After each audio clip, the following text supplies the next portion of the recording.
Okay, good morning and welcome to Yeshiva YouTube, Iyun. Today we're finishing the first parak of Maseches Eiruvin, Parak Aleph, Mishnayos 10 and Yud. Mishnah 10 and Yud really give a big heter over here, even though he said yesterday in Mishnah Ches that when you want to build Rosh HaYachid, right, it has to be in four walls. The walls have to be Omed Meruba Ala Paretz. It has to be, the closed area has to be more than the open area. Right. However, over here there's a heter that you could use lovewood, which is basically take three ropes, put them on top of each other, each within 3 tefachim of each other. And lovewood, halacha is considered closed. Similarly, you can take in Mishnah, you can take posts and put them within 3 tefachim of each other. And we pass like the last hachamim. You could always do this anywhere. How could this be? How can you make a shus hayachid relying on lovewood where it's clearly paritz merul omid? So I don't know the answer to this question, but I'd like to suggest it's dafka. In this situation where it's symmetrical, meaning you take 3 ropes, you put them at 2.99 tefachim from the ground, another 2.9 tefachim to the next rope, another 2.99 tefachim to the next rope, right? Because that's a pattern. It's symmetrical, and even though technically it's paritz meruba la'omei, there's more open area than closed area, but it looks like a boxing ring. Think about a boxing ring.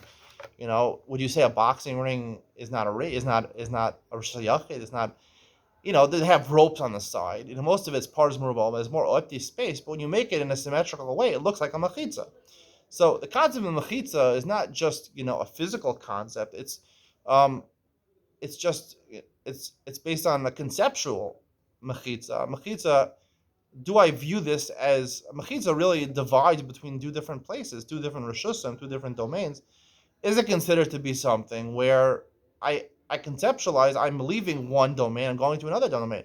When I'm going out of the boxing ring, in my mind, I'm leaving that. So if it's symmetrical, or Mishnah Yud, where I put a post and they're symmetrically less 2.99 tefachim from each other, so it looks like an encampment. It looks like a Rosh HaYachid. So, however, if I would take it, and I would do it in an uneven way, I put one rope here, one rope a little higher, and it doesn't look symmetrical, right? Then it just looks like a mishmash.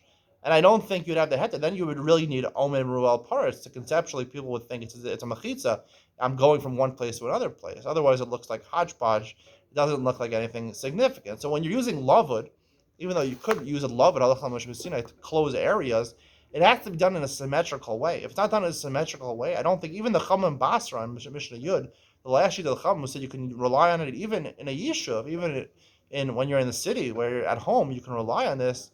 And a sukkah, for example, it has to be something which is done in a symmetrical way, which gives the appearance of separating between one domain and another. The conceptual idea of mechitza is not a physical idea; it's a conceptual idea that I'm leaving from one place and going to the next. I believe that's true. It's a big chumrah. Usually, I don't say chumrah; I say kulas, but that's what I believe. I hope you enjoyed today's share. See you with the next one.